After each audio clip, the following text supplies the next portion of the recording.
பிரச்சனையினால என்னால் அதிக நேரம் அதிக காலம் என்னால் ஒரு மன அமைதியோடு வாழ முடியல, இரவும் பகலும் தூக்கம் இல்லை, நான் அமைதி இல்லாமல் சந்தோஷம் இல்லாமல் தான் இருக்கிறேன் அப்படின்னு சொன்னால், இந்த ஜெபமே ஜெயம் நிகழ்ச்சியை பார்த்து கொண்டிருக்கிற உங்களுடைய வாழ்க்கையில கர்த்தர் உங்கள் சூழ்நிலைகளை மாற்ற சித்தமுள்ளவராக இருக்கிறார். உங்களுடைய சூழ்நிலைகளை அவரால் மாற்ற முடியும். வேதம் சொல்லுகிறது, அவரால் கூடாத காரியம் ஒன்றுமில்லை என்று சொல்லி வேதம் சொல்லுகிறது. பாருங்க, அன்னாள் ஒரு ஜெபம் ஜெபிச்சாங்க. அந்த ஜெபத்துல ஆண்டவர் அந்த அன்னாளுடைய சூழ்நிலைகளை எல்லாம் கர்த்தர் மாற்றினார். அதே தேவன் உங்களோடு கூட இருந்து உங்களுடைய சூழ்நிலைகளை மாற்ற வல்லமை உள்ளவராய் இருக்கிறார். எந்த சூழ்நிலையா இருக்கட்டும்.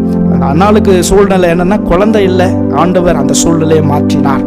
குழந்தை இல்லைங்கிற அந்த மலடிங்கிற ஒரு சூழ்நிலையை ஆண்டவர் மாற்றினார். அதே தேவன் இன்றைக்கு உங்களுடைய வாழ்க்கையில எந்த சூழ்நிலையா இருக்கலாம். ஒருவேளை வேலை இல்லை, ஒருவேளை எனக்கு சரியான படிக்கிறதுக்கான ஞானம் இல்லை, நாங்கள் பிள்ளைகளாக இருக்கிறவங்கன்னா படிக்கிறதுக்கு ஞானம் இல்லை, இல்லை எனக்கு ரொம்ப கடன் பிரச்சனை, இல்லை எனக்கு சரீரத்தில் சுகம் இல்லை, இப்படி அநேக சூழ்நிலைகளில் நீங்கள் இருக்கலாம்.